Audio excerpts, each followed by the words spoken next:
welcome to Wine Times. Today we are talking wine history. We're in the home of Ted Murphy, famed author and wine historian, author of such books as A Kingdom of Wine, which is a winner in 2006 in Beijing, the Gourmand Awards 2006, best book of wine history in the world. Ted, the whole history of the Wine Geese, can you tell us a bit about it? The Wine Geese is the name given to the emigrant Irish families and their descendants who from the 18th century onwards engaged in the wine trade in the various countries of their adoption. Today, their names and labels have become renowned for their quality throughout the world. Bordeaux, wine capital of the world, and here we have some of the wines from Bordeaux. Here we have Anthony Barton, Chateau Level Barton. The Barton family went to Bordeaux in 1725, and they're still going strong. The founder, Thomas Barton, as I say, landed in Bordeaux from Fermanagh in 1725. And today it's under the stewardship of Anthony Barton, who was born in the K Club in County Kildare. We have Chateau Level Poyfera, the Lawton family from Cork, Chateau Dillon, Chateau McCarthy, Chateau Fillin Segur, and of course we have the famous Chateau Lynch Bage.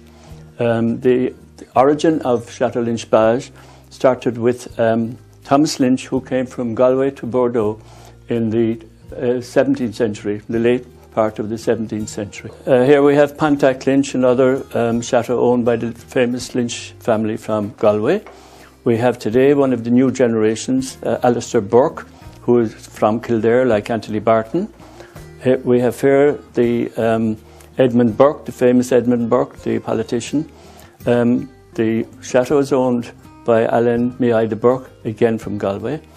We have here then a very, very distinguished family. It's the McMahon family, and this bottle is, it says, the Duke de Magenta, who was Patrice McMahon and who was the President of France. Here we have Chateau de la Ligne, of the present generation of the Wine Geese in Bordeaux, and it is owned by Terry Cross of Belfast, and it is a superb wine. Now here we have, of course, a bottle of Hennessy Cognac, which is world famous, the largest selling brandy in the world. And the Hennessy's, of course, came from Cork, from Killavullen, just outside Mallow. And it's renowned, as I said, throughout the world, again with a Cork connection. Here we have a selection of Wine Geese wines from around the world. We have some here from the Argentine, and we have here some from Chile. Here we have them from Italy, from Madeira, from Spain, from Portugal, Germany, South Africa, New Zealand.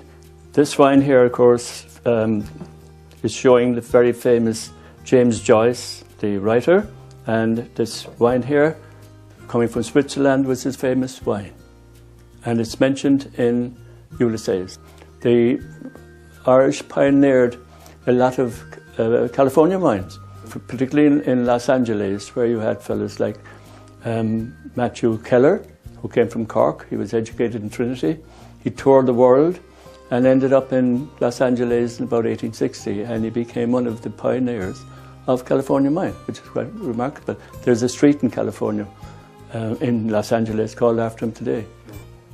Well, this is a wide range of the wines, of the Wine Geese wines from America, mostly from California, as one might expect. Here we have Concannon.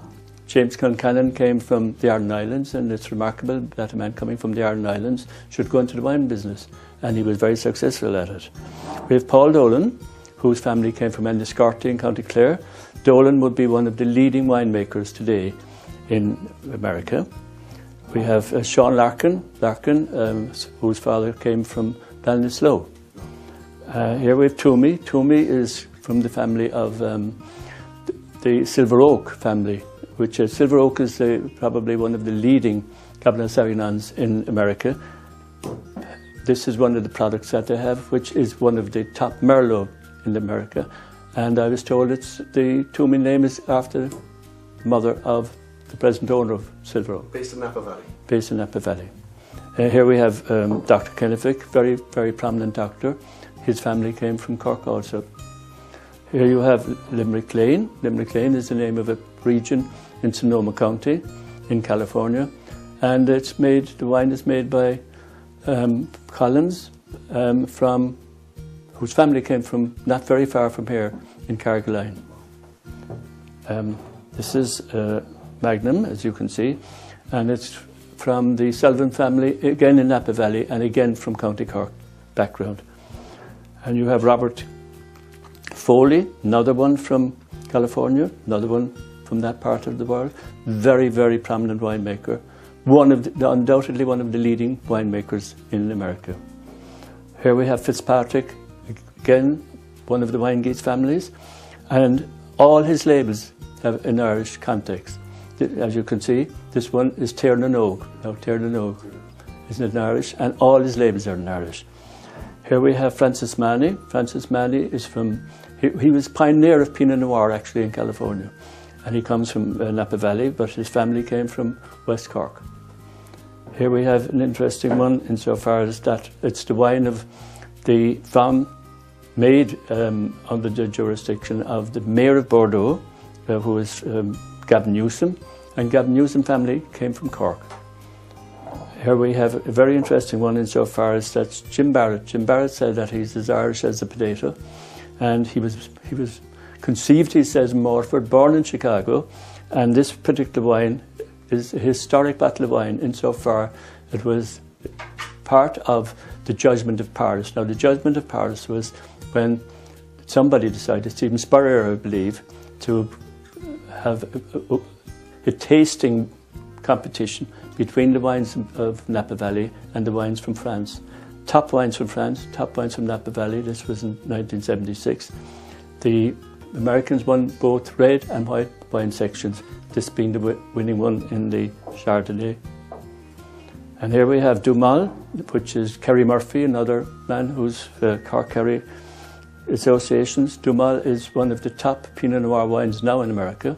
In fact, it was served a couple of weeks ago when the President of China was visiting the White House. Australia is a comparatively young wine producing country, and it has been, in the recent years, come very much to the fore, as we all know. These are some of the Wine Geese wines from Australia. Here we have a very interesting one insofar that it is Fermoy Estate. Now, Fermoy Estate is quite remarkable insofar that what we're looking at is John Anderson. John Anderson was in Cork. He bought the town of Fermoy, and his son went to Australia, and subsequently John Anderson, the current generation of the family, went into the wine business in the Margaret River, and he called the wine Fermoy after his ancestor. Here we have Burke and Wills, which is made by the Murphy family. Burke and Wills, of course, being the Robert O'Hara Burke and Wills, who were the first to travel from the south of Australia to the north of Australia. Unfortunately, both of them died on that occasion, and the people who produced this wine is Robert Murphy.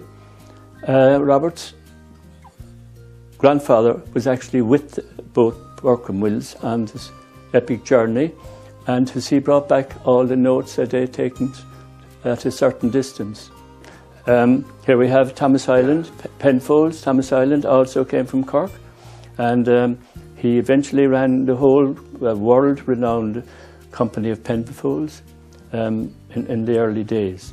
This is from another Cork connection, Dennis Horgan from the Margaret River, who produces one of the best Chardonnays virtually in the world. We have no compunction about saying that. This is Tyrrell's, who produce from Hunter Valley. Tyrrell's Pass in Ireland is named after part of a section of that family. And here we have Peter Barry, very distinguished winemaker in Australia, and his wine Armagh, which he named, of course, after County Armagh, is one of the top red wines in Australia. Here we have Wakefield from Clare County, Clare Valley, I should say, but the guy who christened the region Clare Valley came from County Clare itself. This we have Clonakillen. This is very interesting because it's a new label, that Clonakillen. Now, Clonakillen is the name of the the people who make this wine for a living is John Kirk. And Clonakilly is named after the farmhouse that their mother was born in County Clare. Their name was Reedy, and of course, if you can see what's here, is O'Reda, and they are first cousins of Sean O'Reda, and they're now bringing out the wine with O'Reda on it. Here we have another distinguished man, Banjo Patterson Barton, was his correct name. He was known as Banjo, of course, even though, despite the fact that he never played a banjo. And he is renowned, of course, for his great poetry of Waltzing Matilda, which is the unofficial tune of, anthem, I suppose you could say, of Australia.